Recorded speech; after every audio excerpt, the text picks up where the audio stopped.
节目开始上菜啦！记得订阅11点热炒店 YouTube 频道哦。11点热炒店。我本来不一定那么想要的东西，可是他如果写说真的剩最后一个，你很容易被话术他不是凶宅，你可以安心。我说，可是不是我安不安心，是我将来要脱手不好脱手啦，因为你的网络上有这样子的一个消息，对啊，对，他又意思说对方是黑道哦。如果你一开始没有要退我钱的话，你就不要这样叫我去做这件事情嘛。然后这中间我们又伤心啦，又花钱又花时间，结果最后要跟我讲说不好意思没有办法退款，那我就觉得那你凭什么去看我家人的死亡证明啊？你实际上没有打租约，但是你们口头如果他都没有回我讯息但是你讯息上也看得出来你们有一个租赁的关系，你可能在跟他要租金，然后看得出来有租赁关系，就这么严。好耶！11点热炒店熊高差，不呛不辣不上桌，可不可以买你一个东西呢？老师，你最近又要买什么东西了？买你的不快乐。病啊！Come on， 这是魏如萱的歌哎。OK，Come on， 好吗？好，这么诗情画意的台词，对不对？好的。那你这样不就当了冤大头了吗？我没有不快乐。哎呦，当不当冤大头我是不知道，但是很多人常常买东西买到一肚子气。OK， 有没有当过冤大头？你自己有当过？你这么聪明，你常常算一算别人，不跟你合作了，对不对？可以吧？应该有吧？没有，这个厂商应该是骗人的吧？不要跟他合作。我物欲很低，所以没有什么不愉快的经验。哦，消费上都应该还好。冤大头听起来就是运气有点不好，我觉得是运气不好，不是那个人太贪心吗？或者是太笨？或者类似，我觉得有消费纠纷就很烦。对，我冤大头应该多多少少大家。可能就是买个东西买贵了，或者被骗了。他们其实也是今天要来说的冤大头。来，我们欢迎雨珊，欢迎关关，还有 Donny。好，再来欢迎我们的怡珍律师，大家好，还有 Sam 老师，以及佩佩。大家好，我是佩佩。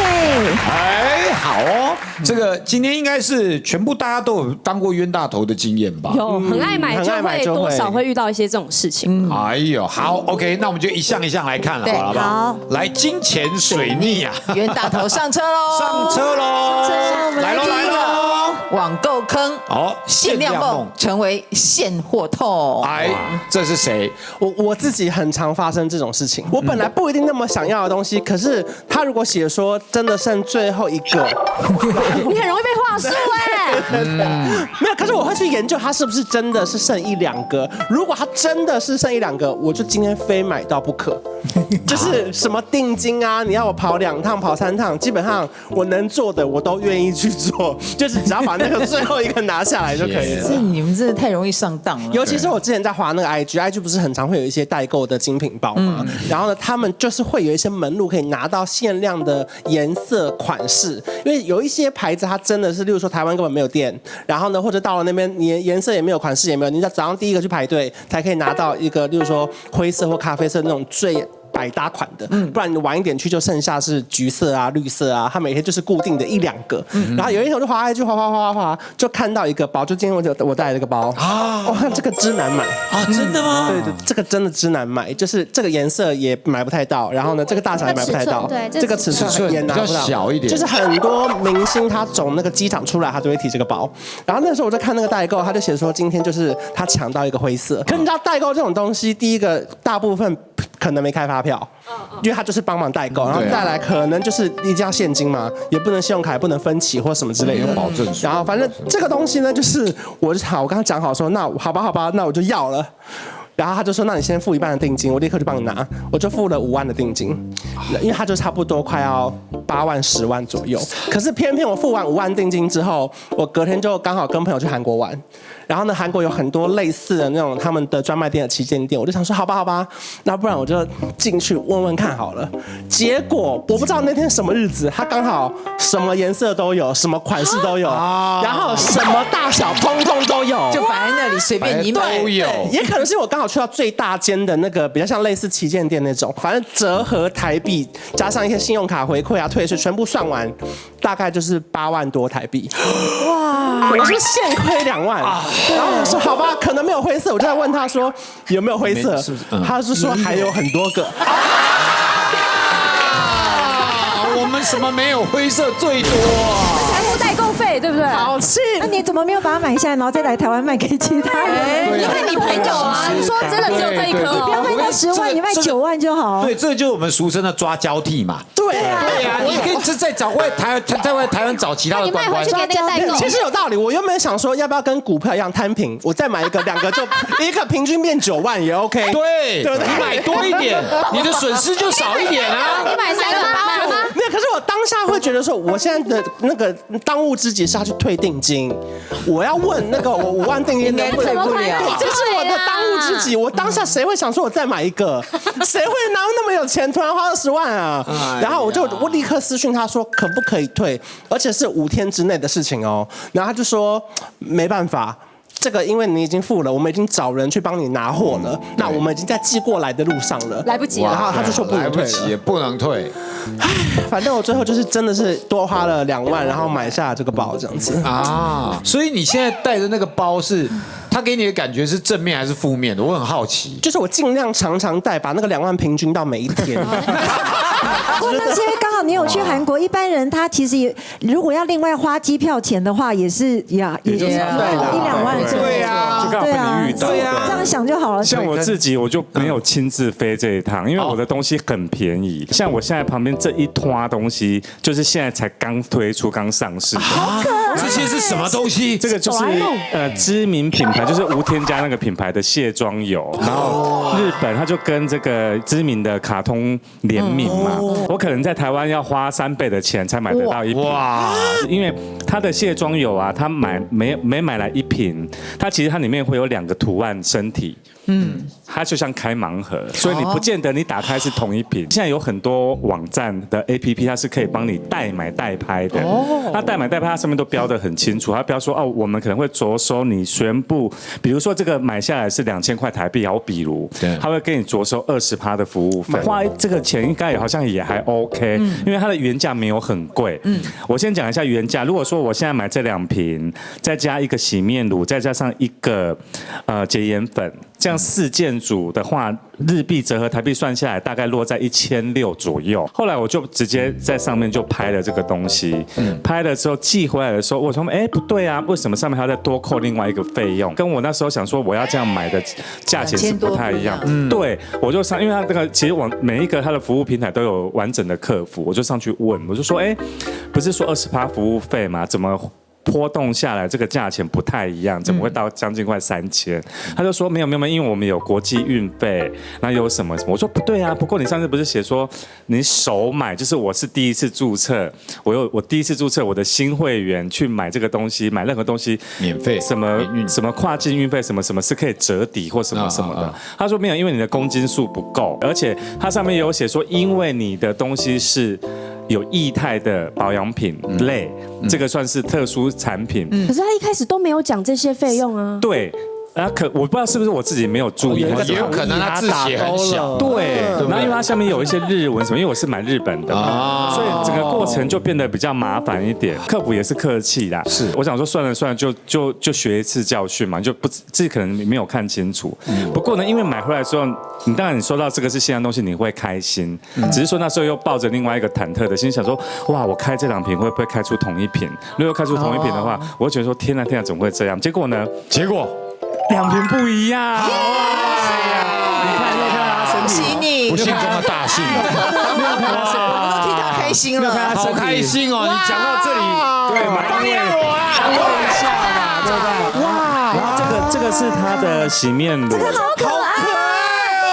你看哦，它洗面乳是不是它有过往所有的道具有没有？你看有任意门，有时光布，有不同的东西，还有它最小的小叮当，太可爱了，对这个角色很可爱。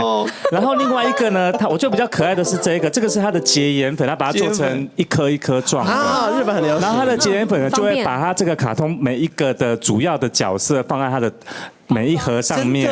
听说它每一盒有可能会出现一颗隐藏版，所以你看我的隐藏版在这边金色的一颗，有看到什么的？金色的，有没有？上面图案有故事，里面那你故事，那你会拿来洗吗？那时候那个好季安，刚刚我跟你讲，现在不叫季安，季安是20年前，现在叫胖虎。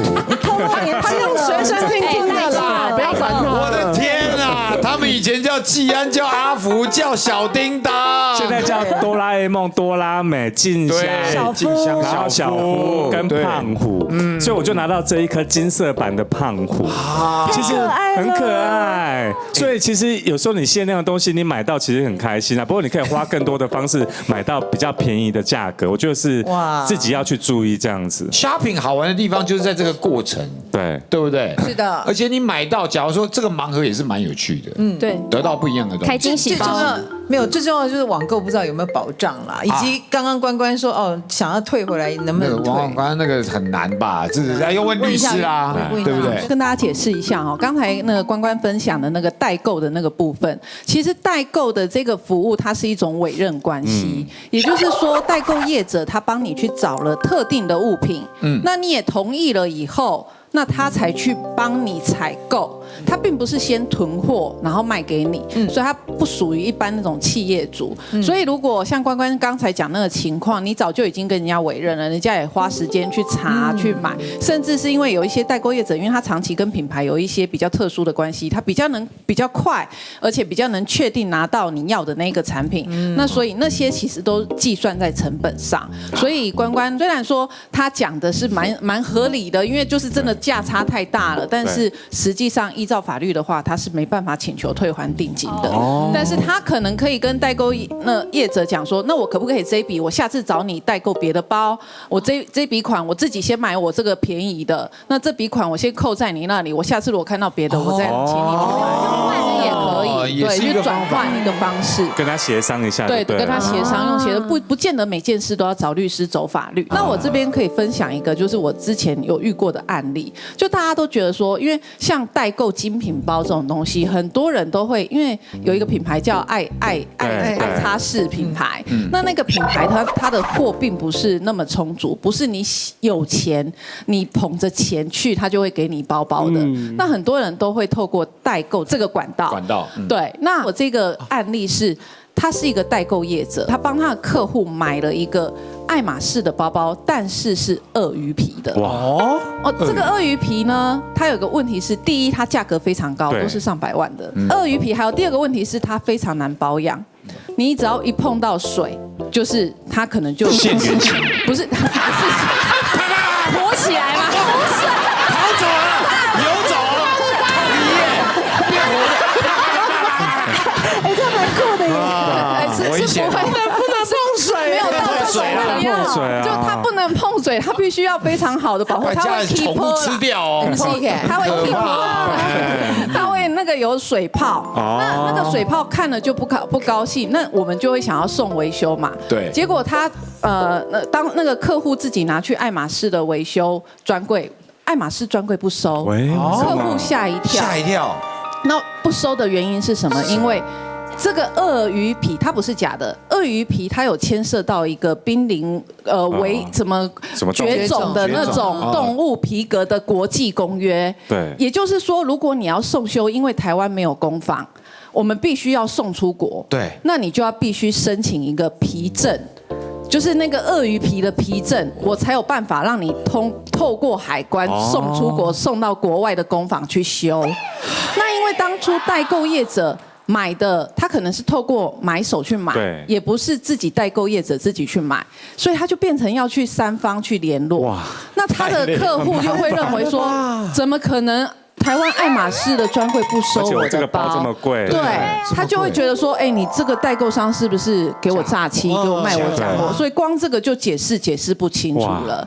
所以其实代购是蛮多风险的。哇，我刚才听到他们讲这些，都算是客服态度还算不错的，就是卖家还算是愿意回复你的。是的，这次的经验就是我侄子生日，今年生日，然后他就跟我要求了一个智慧型手表，然后我就想说，好啊，小朋友要的功能应该就是比较基本的，也不用买到太高阶了，所以我买了上一代，但是上一代也没有很便宜，就是也7000多块这样子。然后我问卖家说，那你这个货源是哪里来？他说他尾牙的时候抽到，但是他自己本来就有一个了，所以他就把这个拿出来网络上卖。我就觉得蛮可信度蛮高的嘛，而且他也不是卖那种超级便宜那种3-4千的，也是卖7000多块的。然后呢，我就买了。然后有一天呢，我侄子就打电话给我，他就说：“姑姑，手表好像怪怪的，有点荡荡的这样子。”我就跑去问卖家说：“你是不是卖假货？”我的口气也没有好到哪里去了。然后他就直接贴了他购买证明给我说：“你相不相信你自己看嘛。”然后我就想说好，那我就跟我侄子讲说：“你自己再研究一下好不好？”结果过没几天呢，是我哥打来。他就说里面的基本的功能，比如说什么运动要测心率啊，然后健康指数啊，反正就是核心的功能全部都已经是坏光了。对。然后我就叫我哥说，你把这个画面录下来，我直接去跟那个人讲，这样。结果那个人就讲说，没有哦，在我这边用是没有问题的哦，应该是你充电或是你开机的时候你的什么方法程序不对，所以才造成这个东西这样。已经公说公有理，婆说婆有理。对，然后我就觉得哇，你这个态度怎么这样子？那我现在跟你继续讲下去也没有用，我就直接去给原厂看这个东西，去鉴定它到底是不是假货。可是专业的一看就知道嘛，他就跟我说这个我们不接受，就是要修也没有办法，因为它就是假货。好，我就去找店家。店家这个时候就摆烂，他就说：“不好意思，你已经过了7天鉴赏期了，我们不能退钱。”我就一肚子，我就觉得好，你今天要搞我没有关系，那我直接我告诉你，我打电话去给消保官，我打1950，然后去检举你，让你以后没有办法做生意之类的，让你永远没有办法去卖东西。然后他一听到我这样讲之后呢，下一秒就咚咚。全额退款的通知哦，然后我就觉得，你们这些人就是怕坏人。如果没有像我们这样据理力争的话，那有些人就摸摸鼻头就说，好啊，就算了，那他就让他倒赚7000多嘞。女生这个很解气哎，对，超气。然后我就觉得有时候真的不要怕麻烦，因为7000多块也是钱，而且如果没有我们这样子的人去的话，他们就会继续骗更多的人，然后让更多人受害。哇，那我是遇到钱完全是退不回来，然后他还给你一副高姿态的样子，因为之前不是拉布布很红嘛，然后因为那时候真的是处在高峰这一个娃娃，所以那时候你要买一只南瓜拉布布很难买，然后因为我们自己都有在关注所有的社群的社团，然后突然有一天就跳出来有一个卖家有在卖拉布布的南瓜，所以我们就先进去看他的网站，看他自己的页面，哇，有老婆有小孩哦，然后呢生活就是过得就是那种就是日常人的生活，这种人应该不是骗的 ，OK， 对，就是他都有在 po 照片什么什么嘛，然后我们就问他说，那这一个东西你有几只？然后他说他只有2只，是他跟他老婆去排队抢到的。那是不是一切就变得非常的日常？因为那一只南瓜拉布布原价大概不到1000块，980块，台湾的定价的话，那时候一只最高炒到4500的，5000都有人在买。我那砍到2800，他说哇2800不行啊，人家都有3000要跟我买，3500也要跟我买了。然后他就说，不过我看你好像很有诚意，很喜欢，那2900。问我可不可以？我想说，那我还赚到100块，心里面那样想。然后他就寄来了，而且他就说他不能走便利商店的货到付款的那个卖货点，他都不行。他说，因为我也没有那个系统，我也没有在用那个平台，所以我只能店到店。不过你需要把所有的款项一次先付给我。我打开看之后，我想说，也越看越不对，越看越不对。怎么跟我看他 po 的照片完全不一样？你知道我收到的时候是这一只，好可爱的，你看，它是真的吗？它是真的吧？你不觉得它化汤吗？这要仔细看才看得出来吧。1、2、3、4、5、6、7、8、9，还有10颗牙齿哎。正版是几颗？正版是9颗，所以这是假的，这是假的。我说不对啊，怎么越看越眼睛怎么化汤成这样子？怎么好像整个很怪，你知道吗？你买到的不是拉布布，没有，你买到的是我 Keep。你比一下原版的，这是正牌的，你比一下原版的。救命啊！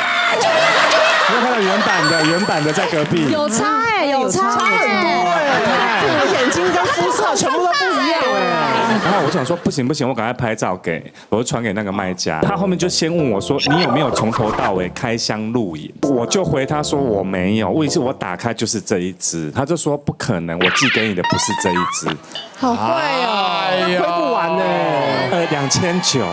还是提醒大家，因为像刚才盛老师讲的这个案例，它有一个症结点，他做私下交易，他没有透过任何的平台，对他是去看到他的本人的账户。因为现在也非常多诈骗集团，他会把他这个在社群平台上的那个人设，他做的好像真的有在用这个账户，有在用这个账号，相信，可是根本不是，他其实就是去偷别人的照片，然后放一副好像家庭和乐美满，他有在用这个使用这个账户，其实是没有的。所以私下交易真的要千万避免。对，这个其实我们大家应该都被我们自己的，比如说什么 FB 啊、IG， 也都被人家做成假的过，对不对？对，冒名人都很容易，名人都很容易，所以他们就可以拿着去做诈骗。是，如果是名人被冒名的话，其实如果你去提告的话，现在脸书最近几年会放资料，其实是抓得到的。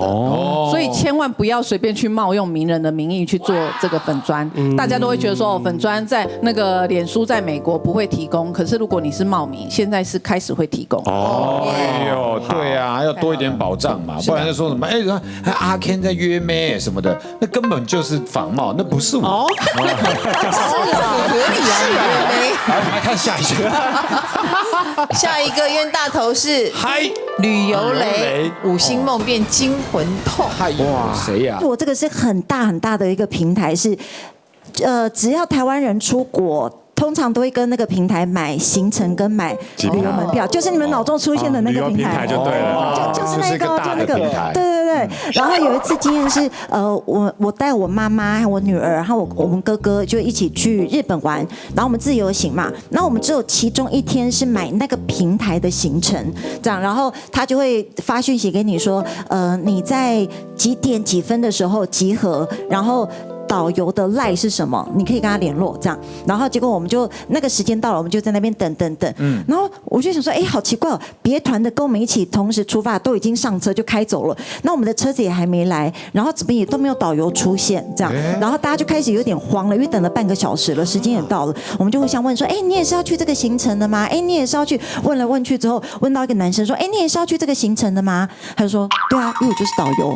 我说那你在旁边都不讲话是怎样？他说因为没有人问我啊。我说那就算了，叫他去找的对吧？我们上车了之后呢，他就跟我们说，那个我要跟大家讲大家今天赚到了，因为呢我们原本要去狐狸村，但是狐狸村呢发生了狐狸咬人事件，临时取消这个行程，我们要带你们去更漂亮的地方哦。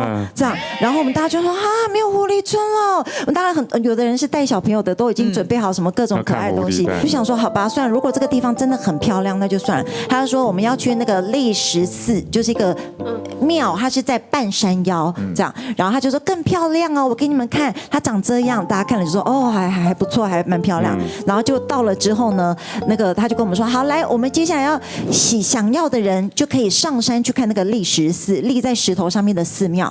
但是我不建议大家去，因为呢原本这个行程是狐狸村，所以我们只留1个小时。但是这个历石寺呢很高，你这样来回的话，也就是超过1小时，就超过了，对，我们车子可能就开走了。然后大家就开始觉得那你等我们干嘛？对，就还这样干嘛？然后但是因为就是想说带着家人出来玩就算了，就是你跟他吵也没有用，我们人也到现场了，然后我们就还是开心心的拍照，然后。结果同团的人就有好像组成了类似自救会那种，就说我们去跟平台讲这样。结果后来他是说那个平台都没有退钱，所以我就跟我哥说，你要不要当初是你联络，你要不要去要看钱，搞不好可以退这样。但是因为我们已经我们自己也回到台湾一阵子了，才去要钱，他就跟我们很礼貌性的说，真的很不好意思给您不好的旅游体验，所以呢这些都会将会作为我们日后改进的经验，就这样而已。然后就谢谢你们。那个导游这个平台啦，对啊，所以那个导游是他们雇的人吗？对，然后我们就跟导游讲，导游就说，我也不知道，我也是这个人家找的，你们必须自己找公司。这个平台在日本他们找的，对，他们都会拼团啊，有些。他跟你道歉，那有退费吗？没有啊，他就跟你讲对不起而已，因为你也去玩了嘛，他也去了啦他的意思就是这样啊，你又不是没玩到，他也去了应该那个行程啊，是说，因为刚才佩佩她讲的一个关键是那个导游他在车上的时候，他有征询大家，他其实在给大家看，那大家都说哎可以哦，好哦，其实就表示哎我征询过大家的意见，同意变更这个行程了，那我们也走到那里去了。那因为那个狐狸村，它可能官员他不是任何人可以控制的嘛，它是属于一种关就可能对，因为是不可抗力，所以你也没办法去规则到这个旅游平台，或者是说当地的旅行社，那你自己斟酌。我的事情就已经对。我们有看到网友有同一天 PO， 他们也去狐狸村，就是有人开去，他们就是被狐狸咬的那些人，对啊，是这都不行了。我们要去的那一天，他们也有去，代表狐狸村是开放的。如果是这样子的情况，那就可以向那个旅游平台去据理力争。但是他也没有退门票，就是我们在那个赖群里面听说那些有去要的人，他们也没有拿到退的钱。正常来讲，如果变更行程，然后导致有额外的增加的这个就是费用，或者是减低的费用，其实增加的不能要，但是减少的你要退给旅客，这是正常的情况。对，那只是差别就是在，因为你在国外，那是别人的主场，对，那难不成你要到日本去请日本当地的律师，然后去找日本的消法官，然后去搞这些，没有人会去。就想说算了。那这个平台通常也都是国外的平台，所以你就算在台湾要去提高或是什么，也是非常的麻烦。好麻烦，好难哦。真的对啊。刚才讲旅游嘛，是我有一个购买机票，然后是我人生中应该是真的气到哭出来发抖的一次购买经验。就是我有一年，我跟我老公计划要去东京玩，因为我是小资族，我很喜欢就是机票可以便宜一点没有关系，但我去玩跟吃的住的可以好一点这样，所以我就买了廉价航空的机票。那廉价航空大家知道，就是买了之后不能改时间，不能改票，这是一个他们便宜的其中一个原因嘛。然后买完机票之后，我们准备出发的前9天、前10天，我公公突然过世了。这件事情不是说早就知道的事情，它是真的突然发生的。然后我一开始其实我就是抱着我就是不要去了，我们就是取消这趟行程。可是我还想说但去试试看嘛，搞不好在机票一些特殊状况，我可以要得回来这个钱。我就去密了那个航空公司客服，他们就说真的很抱歉你遇到这件事情，那因为你这个原因呢是可以退票的，没有问题，可以全额退款，但是呢你要附上讣文跟死亡证明。然后呢，才可以去跑他们申请的流程这样子。因为那个航空公司是国外的，我还需要去申请英文的死亡证明。哇！对，然后跑这个流程，其实是因为就很伤心嘛，然后又很麻烦。但是因为我就想说没有关系，我还是要把钱拿回来这样子。我就是跑了这个流程，结果就是传给他们之后，过了一段时间，他回复我信件，但我不知道是不是因为翻译上面的问题还是什么，他上面的信件是写说。人已经死够久，你们可以出去玩了。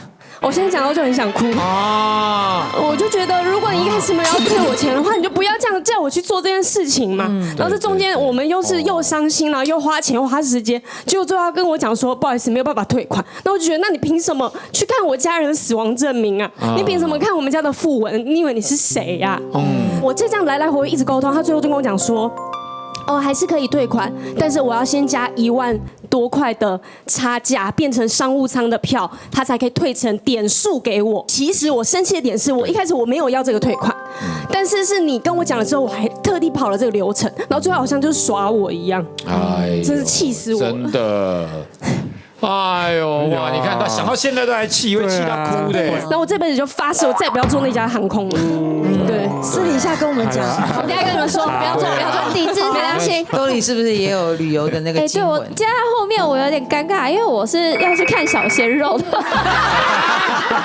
你要去哪里？我在泰国工作嘛，然后就我跟一个女生，然后就我们都去那个他们的什么，很像夜场、有酒吧那种之类的，然后好无聊哦，就什么，他说，那你要不要看一下我朋友？他们蛮帅的哦，而且都是什么模特啊，然后180这样，然后就还特别指定说我要那个有刺青，然后那个就是有那个南瓜袖的那种，对，然后他就说好，那你那个你要什么的？然后他也是就是有讲，他就可能要那种竹竿类型，然后190这样，我说好，没问题，然后他就翻一个，就真的有，我说好，那我要这个，然后后我就说那我可以找3个，然后我朋友就找了2个，我说那我们就大家一起玩这样。他说可以，他说你们2个很漂亮，他们一定会来的。然后他就帮我抠，大概10分钟就全到。然后全部到了之后，然后我们就想说那对要不要喝酒啊什么的。然后他就问我们2个要喝什么，我就想说我们不好意思点这样，我们说没关系，你们点这样。然后他就说好吧，那我们这么多人，我们喝个高级的一点，然后就点了2瓶香槟什么的。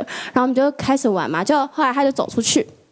然后过大约没多久，然后就有一个服务生进来，就说，他就拿账单给我说，这样多少钱？然后就说，刚刚5个人，就男生5个，然后总共费用是3万多块钱这样子，然后叫我要付钱。然后我就打给那个人，然后结果他已经不见了，然后他说他在忙这样子，然后结果那个人就说，如果你现在不付钱的话，我就要打电话报警。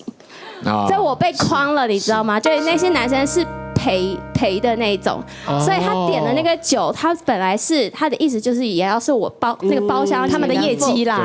不是你被诓，那些男生是被你诓走。对，兜里，我现在跟你讲，你这个事情甚至很合理的一件事，不是冤大头，你们只有一件正常的事情，这要给钱。节目上面那5个人吗？你不是叫5个人来吗？你出去吃喝一定要付钱，然后他们10分钟内就到，你认为这一切都是天上掉下来的礼物吗？2个香槟呢？台湾去夜店玩不是也说你朋友有空可以来一下？你是点名人家来的，对。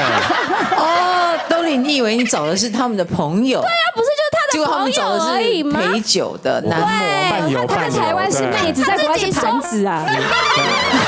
你应该受不了，不用问律师了吧？对，因为刚 Ken 哥已经回答了这个问题。因为其实在国外，我们到国外最贵的就是人工，不可能会觉得说莫名其妙会调出。不是啊，那他不是说他朋友？你现在知道你们现在在台湾有多幸福了吗？你们一抠我们就到。哇塞，那个酒每次都是我们买单的，买完以后你们也不流赖，也不走，拿就跑掉了。几个男生坐在那边，你们可以去泰国，泰国就是可以变这样。没有泰国也不会变这样子的，你要不要付我们咨询费啊？奇怪了，我们就听完你的故事，我们才是冤大头。听完故事以后，我觉得没有被同理的感觉，你知道吗？对啊，我们是互相彼此来找安慰的，好不好？买房啦，安居梦变阴宅痛。哎呦，我觉得这里面应该是我最惨吧。好，就是那个我有一次在士林那边买了一个房子，然后呢买了房子之后我就把它出租出去了，然后出租出去之后，那个房客有一天就跟我说，佩佩，我不好意思，就是我在网站上面查到你们这个房子是凶宅，我想怎么可能是凶宅？就我的房仲也没跟我讲啊，我就说不会，我们不是凶宅，然后他就贴链接给我看，就是有一个言论上面写说什么，他就暗示的很明显，说疑似凶宅。他虽然用了疑似2个字，但问题是就大家就会怕啊。然后我就想说怎么办？我就去找我的那个房仲业者，他就跟我说，我跟你说那个，因为当初这个房子它是被法拍掉的，其实卖给你这个它是一个黑道一个集团，那他们为了不要让人家去跟他们竞争喊价，所以他会故意释放出这个消息，让大家不想买，这样，然后所以他介入，对，这是我要的，对，他就跟我说，其实幕后的原因是这样子啦啊，所以他不是凶宅，你可以安心。我说，可是不是我安不安心，是我将来要脱手不好脱手啊，因为你的网络上有这样子的一个消息，对，等于说我必须要亏个好几百万，可能才卖得掉。就他们好像也没有要处理的意思，他又意思说对方是黑道哦，这样，然后意思说看我会不会害怕？你敢回吗？我就找了一个律师，他在台湾，就很多人说他是那个台湾版的黑道律师文森佐。不是有个韩剧是这样，宋仲基演的，对。然后那个律师呢，因为他非常的有名，所以他朋友很多，这样。然后我就问一下那个律师就说好，那你几点几分的时候我们约在这边，我帮你约那些人来，这样。我就好紧张哦，黑道全部都黑道，他会不会一言不合就拿刀出来砍我？然后我就这样子一进去推开门的时候，就这样站2排的男生，这样就全部这样站着，然后手背在后面这样子。这样，然后我就走进去，我说您好，然后就走进去，然后我就说我要找某某律师这样，然后那个律师就说好来我们来这边谈谈，然后他就到了一个有桌子有点像客厅的地方，我们就坐下来这样，然后他就开始和解他就要调解这些事情，他就问那些黑道，请问一下你们当初就知道这个房子有问题了，因为任何的那个房仲其实去查那个房子上面都有警示说它是有问题的，对，有问题待查证的。你们早就该跟人家讲，你们为什么没讲？然后那几个人就这样对不起，然后就是很紧张，很害怕。然后他就说好啦，你们今天拿出一个证据来给我看。然后那些黑道就拿出证据说，我们其实呢已经有查到之前的那个屋主他并没有死掉，他现在还活着。我们偷偷拿到他的就医记录给你们看，这样。然后那个台湾版的黑道律师文森佐他就说，不可以骗我哦，我以前是台大医院顾问，所以我关系很好。你拿这个医院的那个给我看，不可以骗我。那些人都这样子很紧张，说是没问题。这样，那律师就说好了，那就叫那些人就走了。然后他就跟我说，他们怕成这样子，他们一定不敢作假。这样，然后所以他就帮我想了一个办法，他就跟我说，你呢一样再请这个房仲去卖给别人，只不过那个房仲要诚实的讲这个房子有这样的问题，所以我就跟那个房仲达成协议说，好，那你帮我去卖给下一个人，这样，然后卖给下一个人之后呢，我还不放心，我怕他们也是被骗的，所以我还特地要说我要见面才能签约。那我一见到他们，我就说，你们知道这个房子有发生过这样的问题吗？他们说我知道，因为买房子的人就是那一个管辖的警察局的人。所以他非常的安心。我说好，那你自己安心，那就当然就最好了，就绝对不会有问题。那你有赔钱吗？没有赔钱啊。居然可以买了之后就再转卖哦，这是一个赚钱的故事哦。他有一点点小赚，有点小赚，还赚钱，这也不是我们要听的故事。哪里冤大头？多里跟你们俩来干嘛的？我听我的好了，我是赔钱的啦。哎，对，因为想要听一点赔钱。我那时候大概20几岁的时候买了人生的第一间房子，是在西门町的正旁边，也是一个超级蛋黄区。哦。然后那个坪数不大，大概20出坪，不过里面的规划非常的完整，大概就是2正房，然后2正厅，然后1个正阳台，然后1个厕所。那因为那时候我想说，哇，我那时候买房子，我想要给自己试验一下，所以我想把里面装潢的跟就是那种高级旅店一样那种概念，所以我还装了按摩浴缸，我按摩浴缸正前方还装了电视，客厅加2个房间都有装冷气，然后里面全套的厨具，然后包括洗脱烘什么什么，很贵耶，我就弄得很漂亮。问题是我没有这种，问题是我没有住那边。后来我就遇到我一个我是高雄人，那我高雄的朋友以前小时候在高雄认识的朋友，后来在台北遇到，他说你租给我啊，我刚来台北啊，什么什么的。我说不过我租的没有很便宜哦，因为我里面弄得那么好嘛，对不对？都全新的，而且是第一个使用。后来我几乎让他租到我原本要租出去的房租的几乎快到一半了啊！对他很好嘞。对，其实我觉得没有关系，因为我不是说要靠我不是靠收房租在过生活的人，我只想说，因为以前真的还蛮好的，不过因为2个房间你一个人住。他说他只有1个人住出来，希望这个价钱。我说没关系，我就租给他。然后没多久，他大概过不到1个月，他就找了他另外一个我也认识的朋友，不过不用很熟，住到另外一间来。那时候我就跟他讲说，请你们不要养狗，因为我里面全部都是铺木地板什么什么。对。然后他们也是说他们刚到台北来，所以呢没有办法一次给我全部的第1次的租金跟第2个月的押金都没有，所以我从头到尾只收到1个月不到的租金。天哪！他会从后面的2、3、4个月慢慢摊平，把那些钱再还给我，因为就是帮他度过这个他们刚来台北工作的难关这样子。我觉得 OK。那因为我不是住西门町，我是住在另外一边的，所以我不会一天到晚开去那边看我的房子怎样。问讯息也不回，然后1个月、2个月、3个月，到第6个月了，我有一天真的到第6个月，房租也没给你，没有都没有给，我很忙，真的那时候很忙。我想说我就直接去开门，因为我可以去开门，他都没给我钱，不行，开门，其实也不是罪的问题，侵入住居的问题，没有签。你实际上没有打租约，但是你们口头如果有都没有回我讯息哎，但是你讯息上也看得出来你们有一个租赁的关系，你可能在跟他要租金或干嘛，不过我讯息上面有时候你再不回我讯息，我要直接去开门了，他也都不回我，也不行，我管他的，因为只要看得出来有租赁关系，这么严，你知道我开门进去，我整个傻眼啊！里面烟雾弥漫了，3台冷气这样放送，你看像冰库一样，一群朋友在里面喝酒开 party。然后呢，我就一进去没多久，大概过了不到1、2分钟而已，我就发现地板有咔咔咔咔咔，有一只腊肠狗跑过来，哇！因为我也是养腊肠狗的，而且他们又是在外面租房子，他们没时间去照顾狗，我也很怕狗会怎么样。其实我就说你不要养任何宠物，结果我就往里面走，天哪，他那个厨房前面的木地板都是屎跟尿，都已经泡在里面了，就没有在清，坏掉的。对，那我那朋友又喝醉，在房间跟人家聊天，我就不知道他们在干嘛，我就赶快走。我第二天又再去了一次，总不可能开2天嘛。第二天去果真是已经没有了，我就说你们真的太夸张。对，我说你赶快走吧，赶快走吧。结果后来我去清了管理费好几万块哦，半年都没给嘛。对啊，然后又去清了电费，为什么电费可以半年不用缴，可以这样子啊？应该是说它有一个延缓的机制啦，它一直给你迟缓，一直宽限的，因为不然的话它是可以断电。我电费清了快4万呢。哇！对啊，半年啊，我缴了快4万的电费没缴哎。然后我那个木地板什么全部，然后我有装洗脱烘的那个洗衣机嘛，就是滚筒是不是要一个门把打开，那个门片要打开吗？对。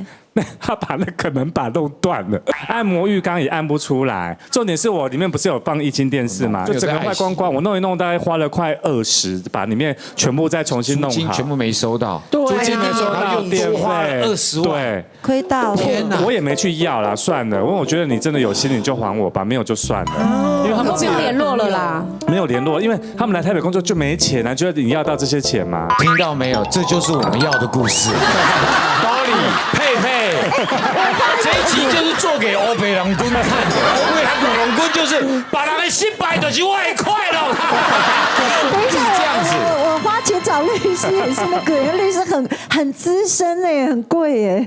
好啦，但是的确 Sam 老师这个真的很惨啊，很惨啊，真的超惨。哦，这个以后律师这个都要租约都要打得很清楚。其实我们会建议说，如果是有这样情况，你租约就去做公证，因为到时候如果遇到这种租金不付的情况，你就不用再打什么诉讼了，我直接拿去做强制执行，请你搬走。否则的话，以你的状况，你其实要发2次的律师函或存证信函，才能去开门就对了。也不行，不行。然后呢，还要再去打诉讼，请他返还房屋，然后迁让房屋，然后这些的时间大概1-2年跑不掉，那他都还可以继续住，反正。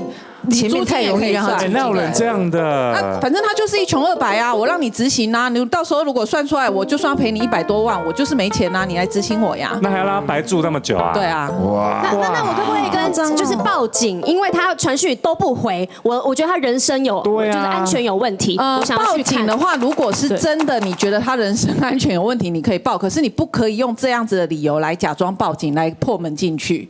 就是没有回他讯息啊！你因为有的人会用这样子的关系去假装报警，说我其实是想要进去，但是我用这样子的借口来报警，说我觉得他人身安全问题，可是人家可能才跟你说哦我没事啊或干嘛，那你被查出来，你这个就有诬告的问题。那你那个黑道介绍给我好。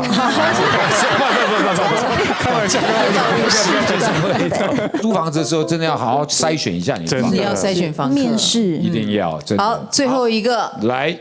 最后一个坑是免费坑哦，体验梦变成勒索痛。好，因为上个月我爸发生一件事，我也觉得是很夸张。我爸收到一封简讯，说他们是一个那个什么清洁大队，要来帮你免费洗沙发，免费，只要回传1就可以免费洗沙发。爸爸又回了，我爸就回了1，傻傻的，还把我们家地址什么都给他了。哇！然后后来，总之那天刚好我不在，然后就。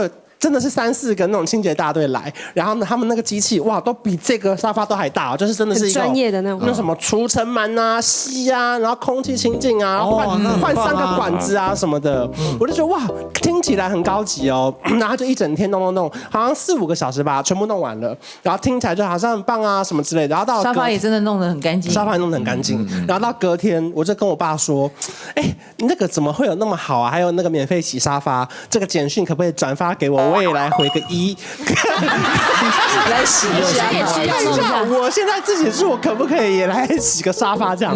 然后我爸就开始支支吾吾，就说：“哎，这个不要啦，我的简讯转发可能没效这样。”我说：“怎么可能？你们都联络得上了。”后来我爸就说：“没有啦，因为后来就是付了大概3-4万块。”我就说：“不是免费洗沙发吗？怎么会变成付了3-4万块？”后来是他们到了现场才说，如果你要免费洗沙发，只能洗上面那一层。然后如果你里面要帮你里面除螨，然后再加上外面，它有一个全套的尊荣的服务，连你的主卧室的床垫也可以一起帮你清。然后要买10次，然后1年每个月会固定回来帮你洗，像入会员一样。对。反正当天就是，可他说如果你当天不买，你这个洗沙发这次就要收你5000到1万左右。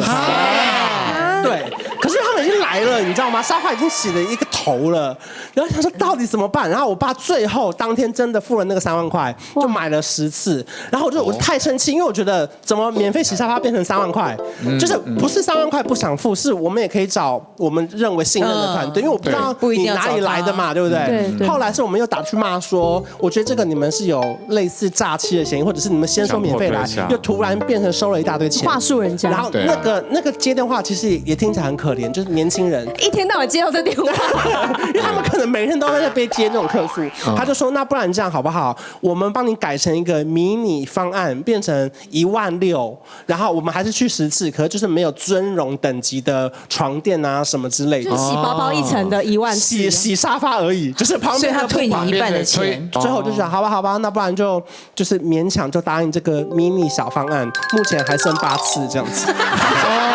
还会让他来。我之前遇过一样的，然后他就是来我家，真的扫得很干净哦。然后最后他不是要卖我课程，他是要我买那台吸尘器，洗的那台吸尘器。然后那台吸尘器就想说，好了，吸尘器多贵，89000。大家都有遇过，我也有遇过吗？我遇过是没有，他是检查瓦斯的安全开关，很多假的。对，啊，你来他就说我帮你健检，然后健检完说我跟你讲，你现在这个开关你一定要换，我们现在最新可以按下去，又可以直接什么关瓦斯什么，那个就6000，就那个头有没有整个要换掉？他一开始也是说免费健检啊，对啊。通常这种我都是直接就是拒绝，就说不用了。不，他假如说你这个，如果你现在要照这样，就像刚刚关关讲的，如果你不买方案的话，就是可能就要现场就要花4-5千哦。好，那我给你。我不要买你的方案，我也是，就是人家比如说去电影院嘛，都说你要买中杯还是大杯？我说买中杯，他说中杯只有这样啊，大杯这么大杯，差5块哦，中杯只有这样，大杯这么大杯哦，然后我就说真的假的？我买中杯，我就是要省那5块。就跟他拼了，要学你，真的要学，真的是不是？不要当人家的那个消费的盘呐，真的变成人家赚钱的工具人。所以谢谢你们贡献的这些故事，感谢你们，贪小便宜吃大亏，真的。今天谢谢大家分享啊，也希望大家都不要再被骗哦。感谢大家收看，记得订阅11点热炒店 YouTube 频道。See you next time, together forever.